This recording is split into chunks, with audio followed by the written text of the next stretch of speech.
Howdy everybody, welcome back to the Arakai channel. My name is Ty Smith, as you probably already can tell from the name that you see here. And I'm here once again with Dark Wizard Mike, aka my #1 commentator from the land of Brexit. How are you today, my friends? Hello, I'm doing good. It's good to be here once again. Yep, and today we're doing a little bit of a different video. Starting with the January League, we're going to be doing a little meta analysis based on what cards we ended up seeing, what decks we ended up seeing, what decks we ended up not seeing, cards we felt were very interesting, and little side text, sort of just overall comments. Basically, to let you guys know what you should be expecting for the next league, and what decks to bring, not bring, and possibly extra changes you can possibly look at. And so all of the cards we're going to be showing here are pre-errataed. Please keep that in mind, because we're going to talk about them as they performed in the tournament, not as they will perform after the tournament. This is an analysis of the tournament, not necessarily the meta coming afterwards. We will, however, be discussing any nerfs or ban list implications that any of these decks may go through. All right, Mike, my man, are you ready? Also, just wanted to add another disclaimer that a vast majority of the art being used is placeholder art. Oh, of course, yeah. We have a disclaimer for that in the description down below. So, let us get down to business then, shall we? All right. So, firstly, let's talk about our top 6 here. Obviously, our top 6 in no particular order, given that the double elimination nature of the tournament is, you know, it doesn't really give you placings. They're all kind of the same win-loss record. You have myself, you know, Ty Smith there, playing the new Nexus variant, which we'll get to talk about when we get to top 4. Raken, once again, rocking Giant Insect. Kiro playing Mecha Lilia. Thunderbrood, or my friend Yun, playing Ambush Beasts. Remote Cats playing Vampire, and Mechnomancer playing Chimera. Of these meta, we can notice that through the Nation breakdown that Astral had a really bad conversion rate this time around, which is surprising because usually Astral always gets at least one top, right? But in terms of just overall performance, it did not do as well as everybody expected it to. Abyss had the best conversion rate along with Blaze, as you can see here. Yeah. There's a lot to take away from here. Going into this tournament, everyone was expecting to be running into Nanomite, the new Astral deck from set 9.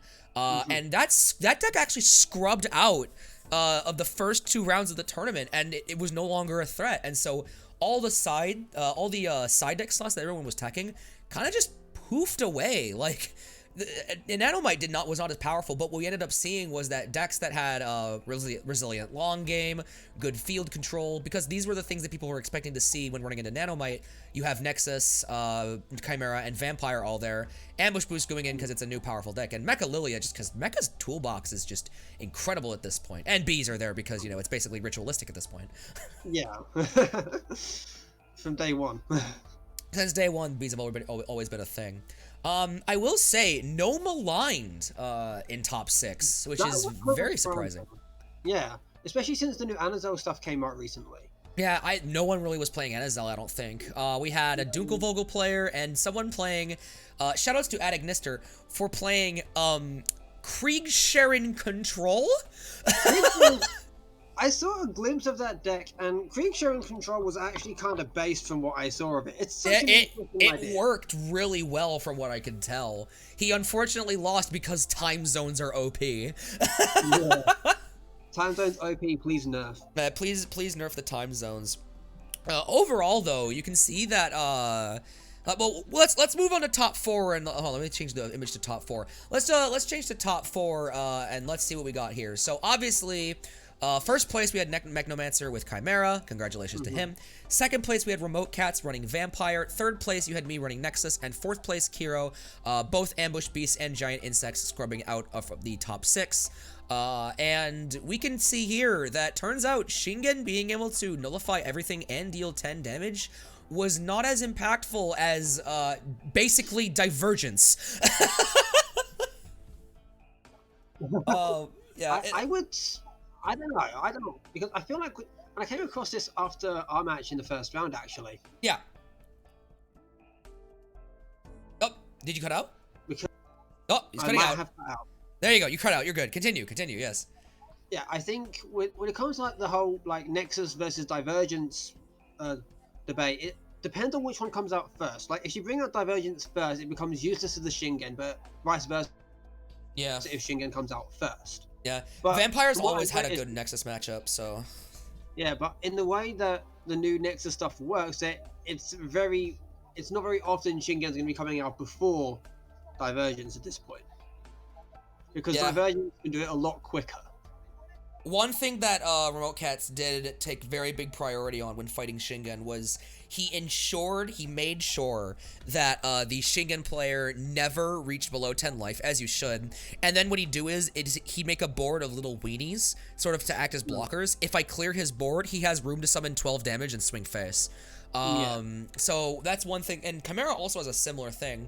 Both of these decks had outs to Shingen, and that's probably why they won there, because Shingen is kind of the card you have to worry about in the meta right now. Even after the nerfs, it's very easy to get a Shingen on the board once you hit less 10 life. Basically, the Nexus player, you need to OTK them or they will win the duel, and both of these decks were able to pull that off very easily. The Lilia deck here, we'll talk about that when we get to top 4 deck lists, but it's basically full wing control playing Lilia as well, which in the early game is incredible and can easily take out a deck like Chimera or Nexus, but it unfortunately just did not have the ability to stand up to Vampire in this instance. No, I've always had faith in Vampire. I've always had faith. My boys, they'll never fail me. They never fail me, except this one time when they did. Except the time they did. Oh my goodness. But yeah, overall it just shows that out of the the 4 Abyss decks, 2 of them made it to top cut. Out of the 2 Blaze decks, 1 of them made it. So the winners from this tournament, I want to say, are Blaze and Abyss, both of those having incredibly good conversion rates and extremely powerful decks to take a look at. Speaking of deck lists, let's take a look at what we have right here. So we're going to be looking at the top 4 deck lists, starting with Kiro's Mecha Control list. As you see, it's called Kick's Chair. Hey, you know, he's gonna scream Lilia's best deck, and he's gonna beat his studio or chair pieces or whatever. But here, going card by card, you got some full wings, you got the Zetas to be a finisher, the Lilias and Cosmo Chariots sitting there in the level 4 slot. The level 3 slot is just really good utility pieces, and then everything else generates advantage or pluses in some way whatsoever. So what we're looking at here is a deck that it's basically full wing control, but it runs Lilia for the early game, and there's one safety off in the main deck as well. Yeah, this is very interesting considering a lot of the time when the community have talked about Lilia's been a mixed color deck, a mixed color good stuff deck. Yeah. So this was really interesting to see, and it really surprised me when I came across it, especially since it was a full wing. Yeah, it's literally just full wing control and just slap Lilia in it. That's the entire deck. Yep, that's the deck. That's the whole deck. I will say, there's not really much to talk about here. It's kind of just the cookie cutter mecha list. I do want to talk about that side deck though. 3 Starstorm and 3 Brave Charger in the side deck there. Now, these are cards, but well, Starstorm is a card we haven't seen any competitive play of whatsoever since starter deck format. What I'm guessing is it's probably there for like one of the go wide matchups, like maybe Bees, for example. Like if the B player commits, you just cast Starstorm, shuffle everything away, and then just nuke the board, and then you just go face and kill him. Well, yeah. It's so easy to generate exile with this deck, especially with Return to Stardust at 3. Exile's been really good at like committing to exile. Yep. Especially with Mecha. Yep. Mecha is just one of those decks, dude. It's just one of those decks. Yeah. No, it wasn't this deck. I don't think it's this deck. No. We did the 2 of us actually did a commentary on one of Kiro's decks before. Oh yeah, it was we did a commentary on his what was it? We did a commentary on his Armor Dragon Haven list. That's it. Yeah. So we know that Kiro's a pretty good player and deck builder from what we've seen. Yeah. Hey, the deck itself is, I mean, it's got all the good pieces. This deck is just solid as all hell, really. It's just solid. Honestly. It's very similar to the full wing control list that we saw Flint using in one of our earlier videos. Yeah. But again, this one's running. I think this one's running that Lilia package. Really, just puts it all together. And Zeta as a finisher is just, God, we need to. Zeta is just really good. Zeta is good. Like honestly, it's just a good card, man. Yeah, the potential for board clear is very important in this game. It's got everything. It's got the Lilia there for the weenies, Full Wing there for the big stuff you don't want to beat over, and Zeta for stuff you do want to beat over, but you want to do it multiple times. It's got it's got the holy trifecta of removal there. And then everything else is just a plus engine or a way to get to this removal. It's basically it's just a regular control deck, really. Yeah. Yep. But then we get to, you know, I'm not going to brag or anything, but the third place list, you know, the third place list. This one was heavily impacted by the errata recently, but let's talk about its performance overall. So I'll talk about this from the perspective of what I played and why I played it, mainly because, you know, it is my deck. I took a list that my friend Toyo gave me, and I kind of modified it because I put a lot of value on Shingen. I think this card is format warping, but in a good way. What this card essentially does is it turns off any early aggro decks, because the instant they do their thing, you win the game essentially. It's just I think it's a really, it's certainly format warping, but it's a fun sort of format warping. And so I wanted to play it in the deck and see how many wins I could cheese before people figured out how to play around it. Turns out people learned how to play around it pretty damn fast. Yeah. They figured it out really fast. It just happened after round 1. Yeah, after round 1, people saw how strong Shingen was, and then I never again got to resolve it. No. Yep. It was actually quite funny. I was at least that one weenie in the front line that made the sacrifice so people knew how to stop it. Yeah, when they saw your game and they was like, oh, so I just don't put him below 10, okay? And then they just didn't give a shit anymore. So even though I lost, it mattered. Yeah, exactly. Hey, your sacrifice was so everyone could learn how to play against Shingen. Smile. But you play 8 copies of Nexus Evolutions and 5 extra Nexuses for a total of 13. That way Blade Dragon's Advance doesn't necessarily brick, and all the other pieces are just really, it's like the one before. This is a pattern you're going to notice a lot. Right now, Arakai deck building is moving towards, you have your win cons in the main deck, and the rest of the deck is made to build up towards that win con rather than just good value pieces. We're starting to see a move in deck building philosophy. Whereas before, we're seeing a lot of turbo decks right now. Before, it was kind of like, you just put the best cards of your nation, maybe a few techs here and there. Now it's, I have a win con, and my entire deck is focused on consistently getting to it by turn 3 as much as possible. And this is no exception here. And depending on what deck you're building and what deck you plan on playing, this can be either easy or difficult. Yep. Very much so. Yeah, in this one, it's pretty damn, like, the game plan is pretty simple. You use Bushido, Advance, and other forms of discarding to get Nexus pieces in the graveyard, and then you use Murakumo in order to get those pieces back when you need them. It's just free plussing in that case. Fushimi is a free blocker that can revive itself if you control a Nexus, which means it's free sack fodder for stuff like Kashin, Murakumo, and other related effects. It is very easy to clear your... One issue that Armor Dragon had before regarding Nexus, they couldn't clear their own board to use the Nexus evolutions at their biggest, like to their highest potential. Also, something else that I would like to point out about this Nexus deck specifically, this is the first format and the first tournament where the Nexus archetype actually has the Samurai errata. Oh yeah, the Samurai type actually matters here. It's no longer, like, they all have the Armor Dragon class, yes, but they're more focused around the Samurai subclass that they all have. And so you're able to play stuff like Manami Mono and other related support cards that you never saw play before. I just thought this was a very interesting thing to point out at this point. Yep. It does have all the good consistency pieces from Armor Dragon. It's just every single card in this is meant to get you to Shingen as fast as possible. Yeah. That way you can say, hey, Shingen's in my hand, you know I have it, therefore you're not allowed to attack me anymore. Oh yeah. And it does throw a spanner in the works of some decks like the Vampire build that I was doing, which is basically is designed to put the opponent as early a life disadvantage as possible. Yep. This deck was made to beat stuff like that. The side deck, though, I will say I'm not exactly the proudest of. I kind of put, like, pieces that were good in the old Armor Dragon build. You can see if you look at, like, you can see I was terrified of the Nanomite matchup. I think a lot of people were. I think I was one of the few that wasn't. Yeah. the reason we'll talk about when we go into the next list. I will say this right now. I never accessed any. I barely touched my side deck this entire tournament. The Desecrator Dragons were there because I needed to take off the Nanomite field spell. The Rampager's there because it can clear a Nanomite board. The Drake Flame is there in case I run into any decks that like to just summon a big level 3 and pass, which, you know, we didn't run into any of those. Pulse Field came in occasionally, and Tempest of Flames was literally just to hose Nanomite. And I didn't run into any Nanomites.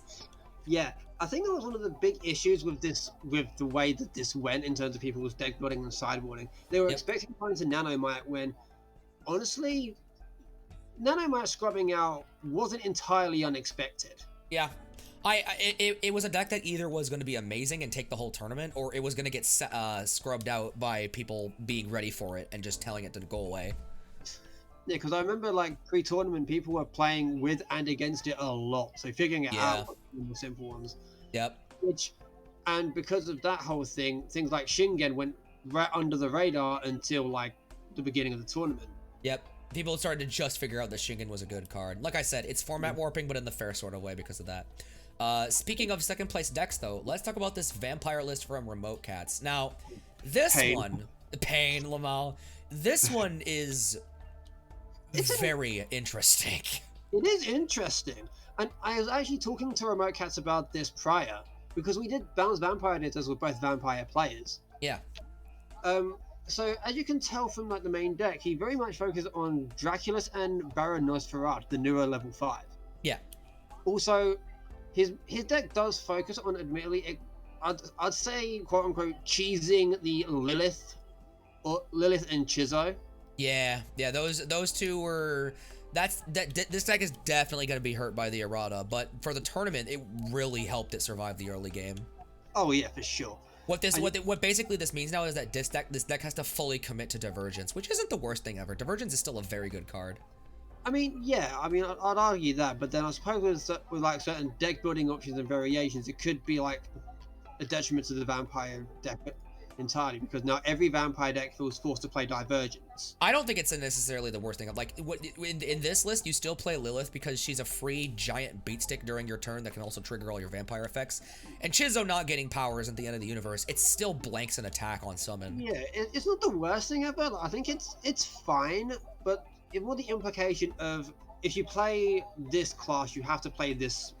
I don't think it's gonna be that bad. I really don't think it's gonna be that bad. I think what we're gonna see is that this list, by the way, like if this list is just solid, is 110% still viable. Yeah, like this is a good list. I will say it's funny that all of his Shingen outs are in his side deck. Yeah, that is quite funny. All of his Shingen outs are in the side deck. He was not scared of Shingen. He just wasn't. There are also no Nanomite outs here. There's none. No. Drac is the Nanomite out. Yeah, good luck beating over my Drac, lol. You could argue Lilith is similar in a way, especially pre-errata, where it could like suck everything, like sacrifice everything and gain its power. Yep. In the beginning of the combat step.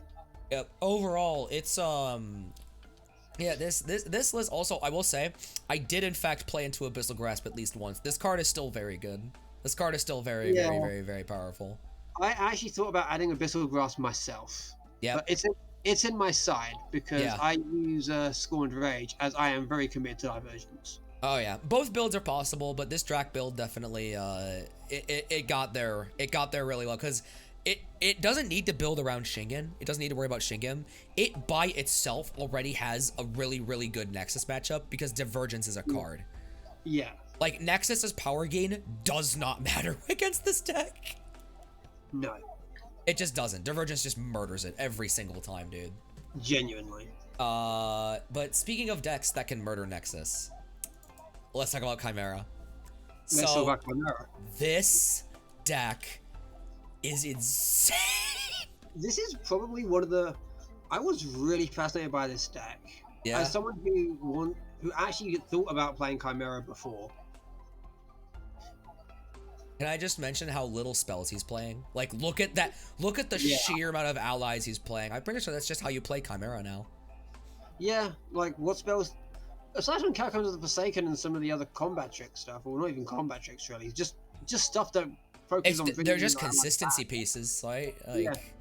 aside from consistency, what spells do you really need? Yeah. Like you have like first of all, this deck also has a built-in out to Shingen. Corvolus Chimera is a card that none of us expected to see. None. Yeah. This card just says, when discarded, targeted Chimera until the end of your opponent's turn, one of your Chimeras can't be destroyed by card effects. I kid you not. He invoked Regenerating Splicer. The level 0 with 0 drawback. He attacked. He did his funny thing. Main phase 2, he discarded Corvolus, targeting the Regenerating Splicer. Yeah. So what happens is, I nuke his board with Shingen, Splicer just sits there and takes a hit. I actually saw that. Was so crazy. And then he just hits me on the crackback because he's got Necromancy and other cards. Oh yeah, of course. Like, Necromancy is a card that I was expecting to use more when I was playing. Yep. One card we can talk about the MVP here, not only Corvolus Chimera. The Bielabukter pieces got sided out almost every single game. Yes. And they got replaced with Airgeist, Aramax, and Lucifal, which are... These cards are all insane when the Bielabukter stuff doesn't work. Going into the set it came from, I hated Aramax. Yeah. Because I always hate hand rip every single time. I will say right now, every single time it resolves Aramax, it always hits the right card. Yes. Every single time. After I got out of the tournament, which I was partially happy to get out of the tournament so I could look at what everyone else was doing. Yep. Because this game is so much fun to watch. Yeah. And seeing Aramax resolve always feels satisfying when it hits the right thing. But it's never fun when it happens to you. You're always like, come on, hit the card, hit the card, hit the card, and he does like, yes! And then your opponent's like, ugh. Best part is that Necromancy plus Aramax is like genuinely fucking snapped, dude. It's fucking snapped. Chimera is just great. Oh my god, I love this list so much. Could we argue that Chimera is currently the best deck in format? It has a good Nanomite matchup. So that is one good thing going forward. Because like Nanomite is one of the... There are two bouncers. Nanomite, because again, it's like very good, but if you play around it and build around it, it's fine. And Shingen. Chimera here has outs to both. Mm-hmm. And they seem to be two of the biggest players of set 9. Yep. And overall, the Carrion Consumer, that's a card and a half that came out. Like, Carrion Consumer is obviously there for the Nanomite matchup, right? But in other matchups, this card is just such a powerhouse. Yeah. I can agree. On discard, destroy any level 1 or lower? Yes, please. It's a free cost, by the way. There's no cost attached to it. Oh, yeah. It's such a neat card. And Chimera is just neat in general because of it. Yeah. I will say... as well, I was not expecting to see Guro gone in here, and neither was Koku. He's like, I'm gonna cut this afterwards. It's not doing anything. Like, the idea is, like, you can use it to get back Aramax, but you have Necromancy, and Airgeist can just revive himself anyway. By the way, Airgeist is still good. Holy crap. This card is still good. Another card that he used quite a fair amount, more so in the finals than anything else, was Belphegor. Yep. Belphegor is, oh yeah, no. Belphegor in most of his matchups actually came up like a lot. Yeah, I noticed that Belphegor came up a lot. His sideboard came up more often than his like main idea. Yeah, and that's this deck is something as well. So congratulations to Magnomancer and the other top 4 participants. But now I'm gonna move over to let me make sure that everything's good here. Okay, there we go. We're good here. Let's move over to the card review. Let's talk a little about some cards that we did not expect to see, other ones that we wanted to see, etc., etc. I may need a visual on these. Oh yeah. So first things first, let's talk. Let me get the image up here. Let's talk about Nanomite for a little bit. Just Nanomite in general, right? Nothing too crazy, okay? Nanomite in general is a deck that everyone expected this to be best deck in format. Everyone was like, oh, this deck's crazy. It has double attack, it has large damage output, it has removal, it has floating, it has a soul charge, it has a lot of crap. It turns out if you play removal, you're golden. Like, you're fine. And them all being level 1 means they lose to basically any Blaze related matchup. Yeah. It's like, I think the biggest thing that was somewhat scary about Nanomite was that they're all level 1, which means they are all 1-drop. Yep. And that can be kind of scary. Especially because a lot of their effects can take themselves off the field to do like spell card like effects. And so if you have enough spirit, you can kind of just put them down, use their effect, take them off, summon a new one. Yeah. They all easily replace themselves. But No. turns out, you play around it, it's not that big of a deal. It's not that huge of a deal, honestly. No. Yeah. It's extremely fair. It is a bouncer though. If you're not ready for it, it will steamroll you. Yeah. Like, Nanomite is actually, I will say it is an intimidating deck if you don't know how to play around it. Yep. It's a noob trap, which, you know, we like noob traps. Another deck that really, well, okay, that should have made the cut. I'm gonna say that right now. Let's talk about Poison Tooth aggro. I was gonna say Poison Tooth aggro. Oh man, dude, it's so close. So this Poison Tooth deck, I was knowing what to expect, and I still didn't expect it. I knew exactly what this deck was going to be. It was like, okay, this is a deck that I just need to out-resource and outpace. Yep. And it's not until you play against it that you realize how difficult doing that actually is. This is brilliant, by the way. It's such a simple thought process, but it's brilliant because nobody's thought of this. It's like, okay, Ronin Sinon summons level 5 for no cost. It smacks face, it goes away, right? So in other words, I need strong level 5 beaters. Question is, they need to be good, but they also need to be stuff I want to hard summon. So like Phantom Horn is not, like, it was meant to work with Phantom Horn, but Phantom Horn is a nightmare if you hard summon it. So I'm pretty sure they went through every single beast level 5 in the game and it was like, oh, Poison Tooth, this is objectively the best level 5 beast to hard summon. It's also in Title, which gives you access to title cards, which, you know, they're pretty fucking good. And overall, like, this card just, it synergizes with the Primal Shaman stuff so well, while also giving them access to a completely second nation entirely.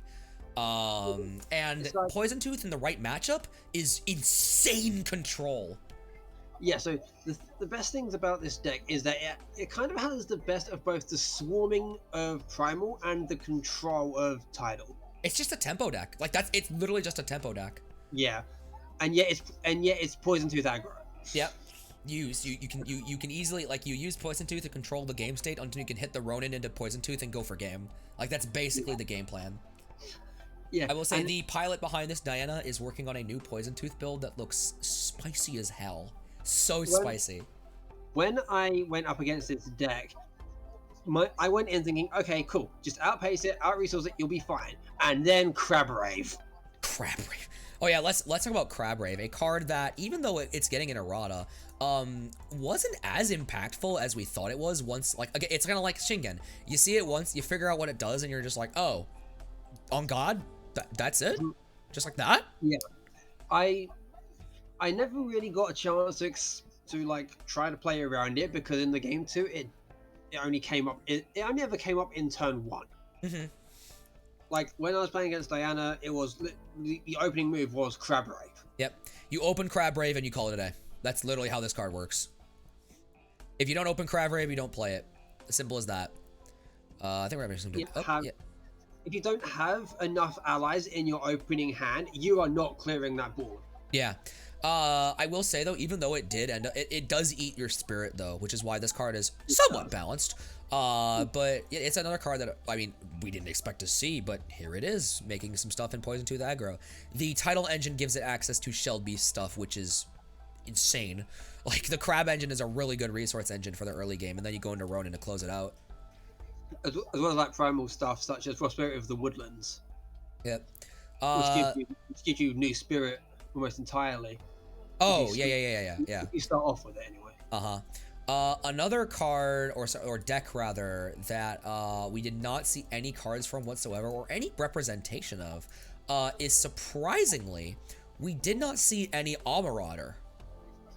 Yeah, Amarauder this is one that I was mentioning earlier.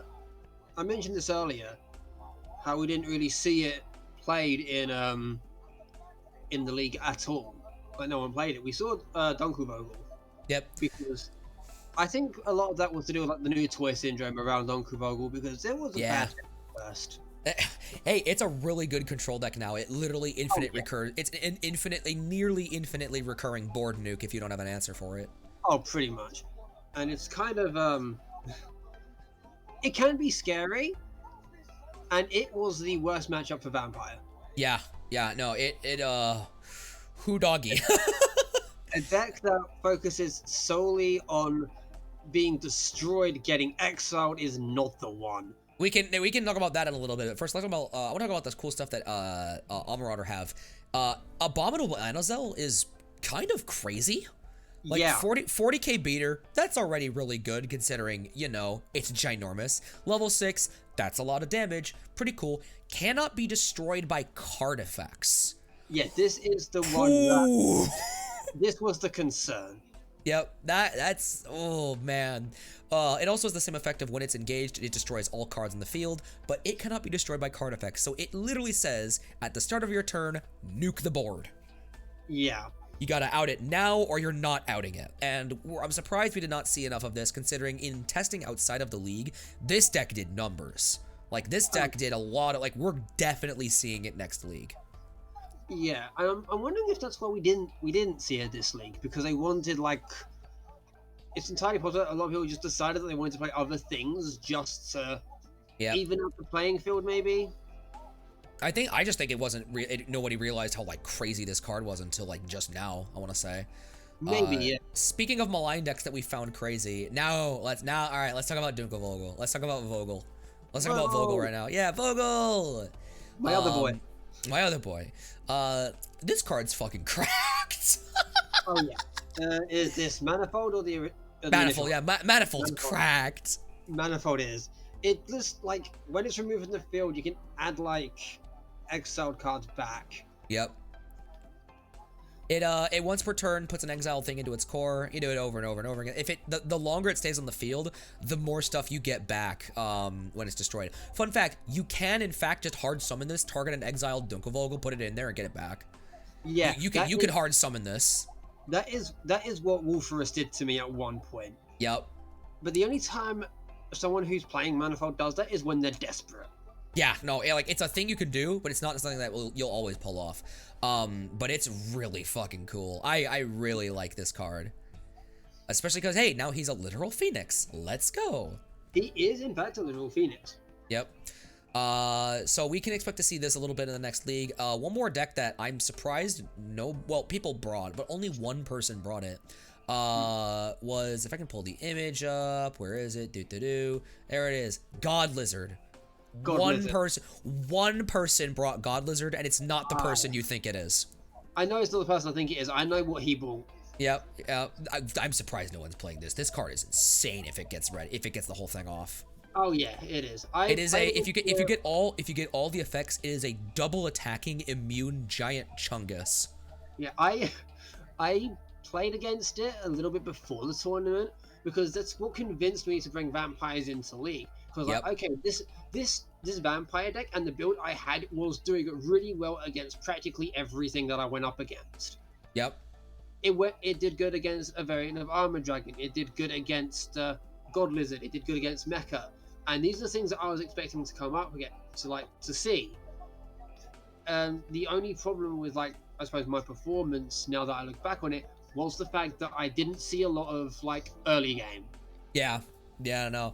God Lizard's early game is also pretty poor, but like once it gets those 10 lizards in Lost Area, you got a 40k immune double attacker that also can engage at the end phase to just magnet attacks. Yeah. If there's if you don't have an out for it, you're gone. Also, the aura spell, the breath aura spell that destroys level 2s or lower if you have God Lizard on the field, that just provides insane field control. Absolutely. I never actually saw that though. I never saw anyone use that, or at least I never saw it resolve. Yeah. I mean, sometimes it's not necessary, but like, it's just an extra amount of oof. It's there. It is there. Let's see. Oh, another deck that I expect to see is similar to because I know people were trying to play this as an engine in sort of other mecha builds. Brave Nova Quantum Breaker is a card that I did not see at all here. We saw one person bring it. Yeah, well, I expect to see it more in the next one. This Yeah. card can, like, it has been put into several Lilia builds, and it can do work. It can do work. Yeah. I mean, if I'm right, this is the one that gets 100 million, isn't it? Yeah, it just gets it gets 100 million, and it can attack both face and an ally at the same time, providing at most like 9 or 10 damage if you hit a boss monster. Yeah. Well, also with Brave Breaker ammunition, this thing can't be nullified. Oh yeah, that's the scary part. Yep. I have seen that resolved a lot pre-tournament, and I once had it resolved against me. Oh, how did it feel to be on the receiving end of that, buddy? Surprisingly, it was very satisfying because it was one of those best of threes where both of us just had a game to pop off. Yep. You're like, oh, I'm so proud of you for whipping this shit out, dude.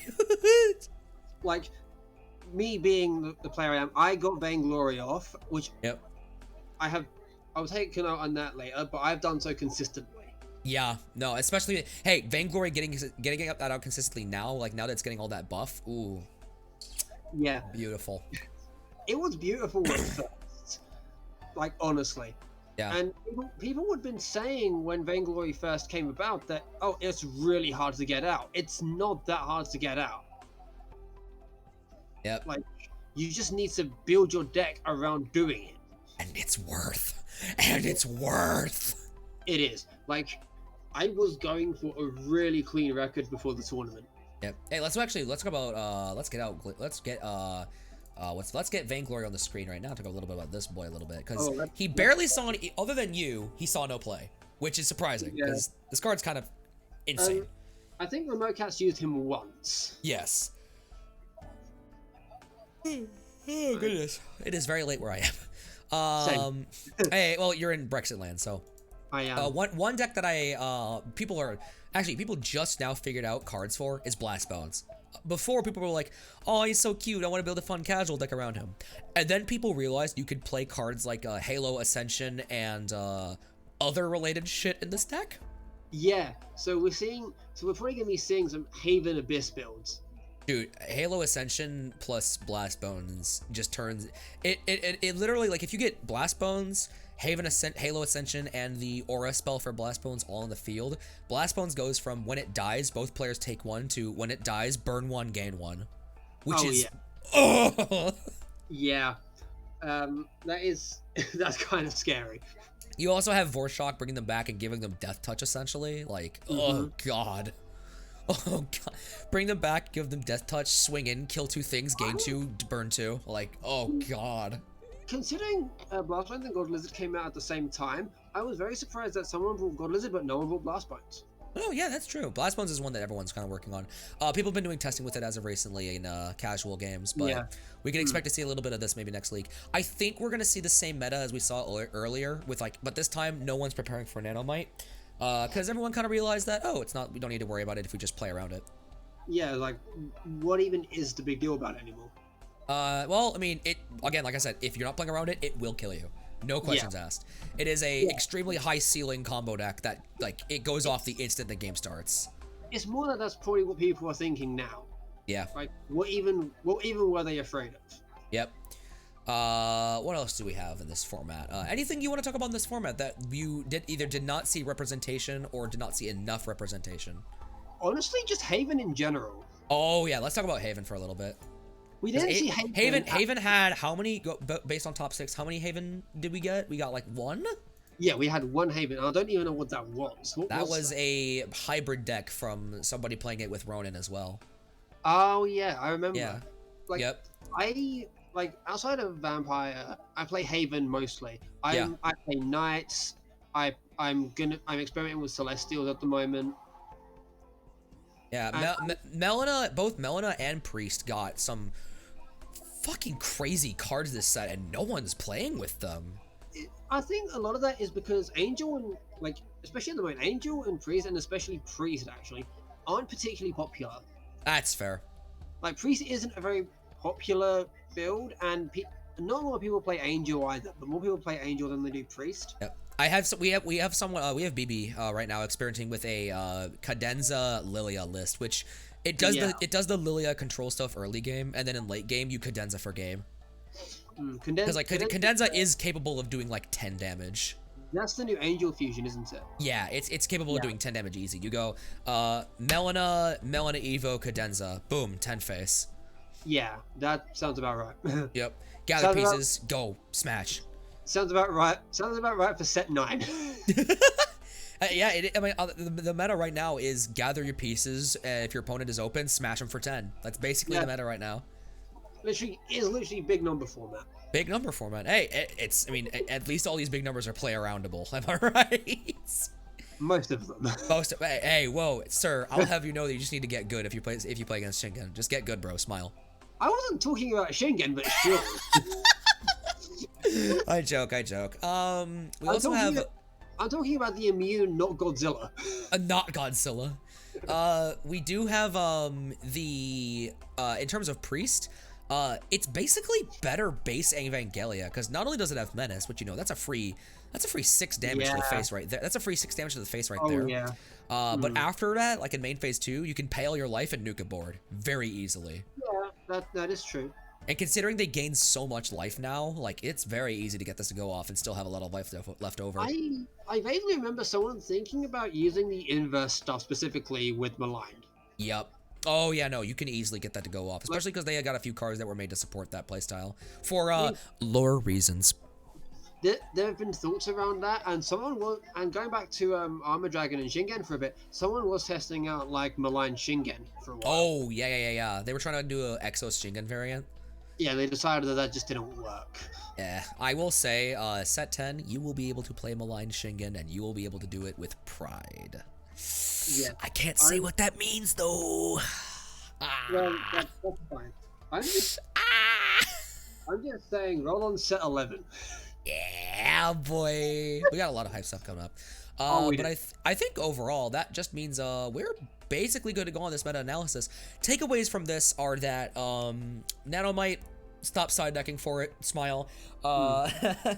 And right now I think that the meta's in a pretty good spot, especially post patch. I think we're going to be seeing a lot more decks come out. I think we're going to be seeing a lot more people experimenting with some fun stuff in the February League. And everything looks in order for when set 10 eventually finally does drop. Yeah, I can agree. Yep. Especially with the patches and stuff. Because a lot of the stuff, while it seemed okay at first, I could sense like some of them being like serious problems. Yeah, there's some side stuff that we managed to fix up and patch up before it actually came down, like some Amarauder fixes, but they only got 1 card hit, and it's because of an unintended interaction. It is basically still at full power.